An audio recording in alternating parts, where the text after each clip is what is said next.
Shalom anak-anak kelas 4. Jumpa lagi kita dalam video pembelajaran Ruang Belajar Memeta. Nah, anak-anak, pada saat ini kita kembali belajar pada tema 9, Kayanya Negeriku, subtema 1, Kekayaan Sumber Energi di Indonesia, muatan pelajaran Ilmu Pengetahuan Sosial kelas 4.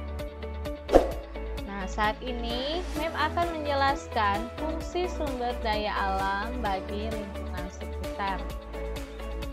Lingkungan merupakan segala sesuatu yang ada di sekitar manusia dan memengaruhi kehidupan manusia.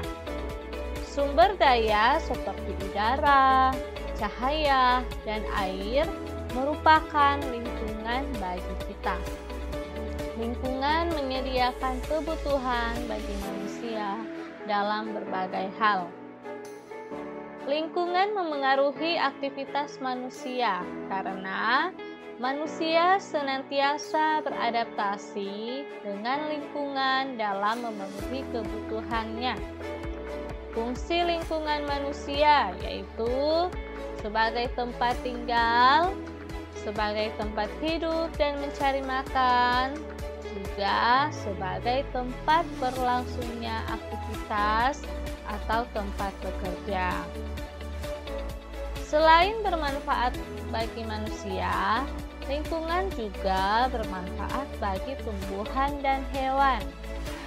Makhluk hidup memerlukan lingkungan untuk bertahan hidup. Berdasarkan materi, lingkungan terbagi dua jenis, yaitu lingkungan biotik dan lingkungan abiotik. Lingkungan biotik adalah lingkungan yang terdiri atas makhluk hidup. Contoh komponen biotik yaitu manusia, tumbuhan, dan hewan. Sedangkan lingkungan abiotik adalah lingkungan yang terdiri atas makhluk yang tak hidup.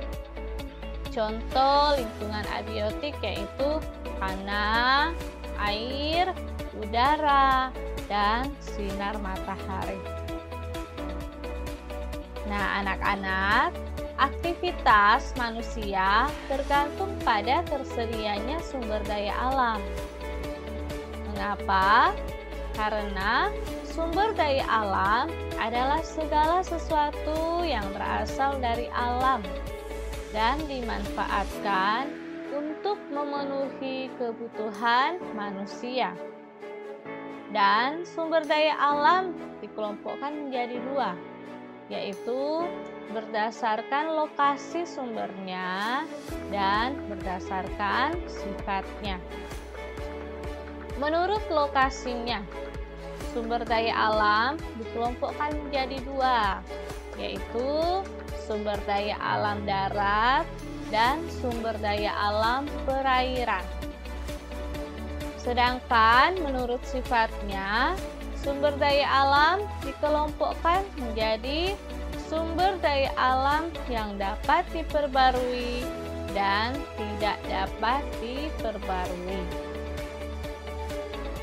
Nah, berikutnya mengidentifikasi kegiatan ekonomi berdasarkan ketersediaan sumber daya alam. Nah, anak-anak, kegiatan ekonomi yang dilakukan masyarakat sangat bergantung pada sumber daya alam yang terdapat di lingkungan. Ada yang dilakukan di dataran rendah, dataran tinggi, sungai, danau, pantai, dan laut.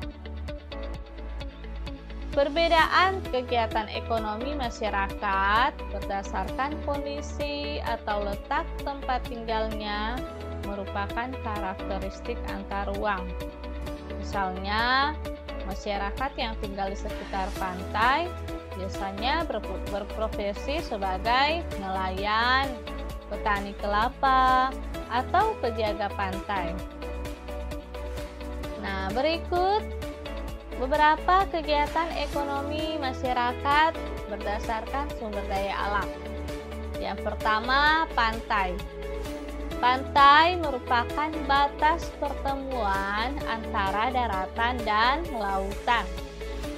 Sumber daya alam yang ada di pantai, misalnya ikan, cumi-cumi, kepiting, ubur-ubur, dan garam.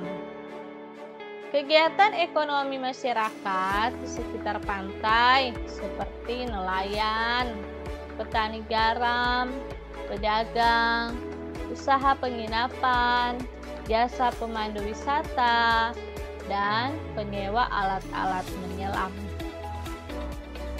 Yang kedua, laut.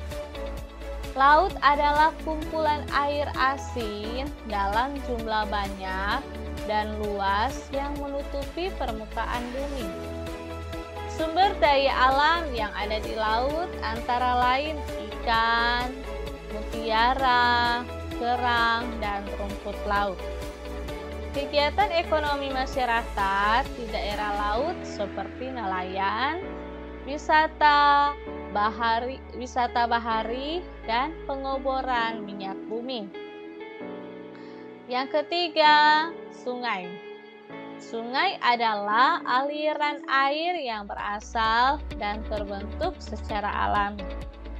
Sumber daya alam yang terdapat di sungai antara lain ikan, udang, belut, dan keong.